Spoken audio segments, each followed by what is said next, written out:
5 different districts, on top of the district that I actually have it in right now. Wow. Turned me down twice. Wow. You came back. Yeah. Yeah. So yes, man. So that curriculum was actually developed over 15 years ago. Myself, I was working with Dr. James Simpson. Okay. He used to be over in North Forest. He was, I want to say, assistant principal at North Forest. And Dr. James Simpson and I started working on that program and actually got it approved by TEA. So check this out. All these years, that program was sitting there, approved by TEA. Wow. But not being used in any high school. Wow. So the hard part, the work was actually already done. Yeah, it was just sitting there. Yes. I knew it was sitting there and it had already been approved. Wow. So the hard work was already done. And so when I remember the very first, we were going to do it there first, and then some things didn't work out, and we're not going to go into that because I know what this is about. So we blessing, our people, and we're going to keep, we're going to keep rising. Right. Yeah. So, but it didn't work out, and so I remember that being a pretty hard blow to me at the time, because I was so passionate about it. I was passionate about it. One, because remember I just told you a few minutes ago that I was trying to figure out this gift and purpose thing, right, and how to pull it together. And when I finally had gotten it and thought that I was on the verge of actually, manifesting it, it got snatched from under me. Wow. But I didn't even realize it probably was not the right time. Because sometimes we can get something too early. Oh yeah. And then we don't appreciate it, and we don't appreciate it. And one of the things I tell myself even today is like, God, don't let my gift put me in a room where my character can't sustain me. Yeah.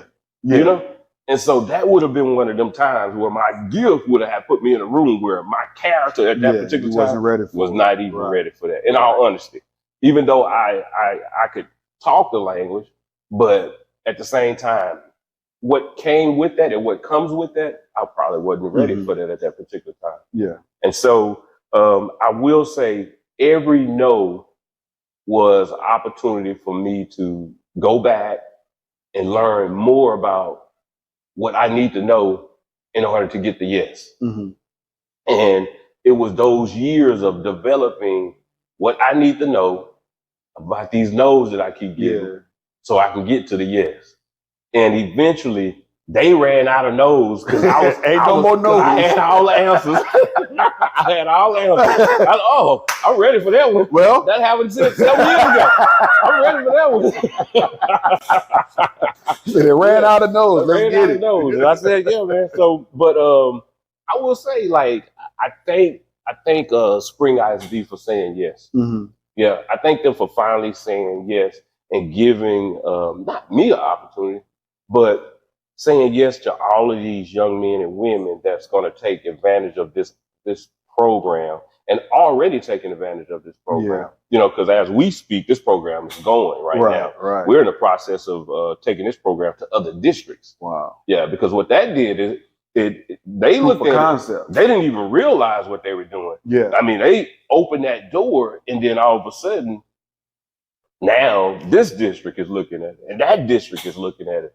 And they want us to know, how that program is running and what it's doing to benefit their kids too. Because when all of us have the same objective, that is making sure that we are pouring back into our generation, our younger generation, then it's more effective, from that standpoint. So it doesn't matter what district does it or what school does it, as long as we all come together and with one agenda. That is making sure that we give our younger generation an opportunity. Yeah, give them a fighting chance. Yeah, give them a chance. Give them a fighting chance. And I'll say, because I remember, man, when I was in behind that chair cutting, one of the things that pushed me so was that I would have these young men that would come into school. I'm in the shop, at the barber shop at the time, and they would sit in a chair, and we would talk, and these be intelligent young men. But the story was always like the same. Yeah. I just got home. I got a job. I was doing great on the job. They found out I got a felony. They let me go. Yeah. Went back to doing what I was doing. Went back to jail. Because I went back to what I knew and was familiar with. Right. In order to provide. Because they didn't have an opportunity. Right. And so I remember one day I'm sitting in the house and watching television. It was kind of late. And his minister came on. His name was Mike Murdoch. And he says, the problem that infuriates you the most is the problem that God has called you to solve. I was like, oh, yeah? Oh, yeah. And it was like this light went off in me, man. Because I could see that that was a problem that I clearly, if I put the effort in it, I could help. Yeah. Because I don't believe that like God will give you a vision without provision. Right. You know? Right. And so that's what happened. You know, I began to put in that work and think about how can we take this gift of mine and use it for a particular purpose to be able to benefit somebody else. Because that's really what purpose is all about. It ain't about It's not about it you. ain't Your about gift, you.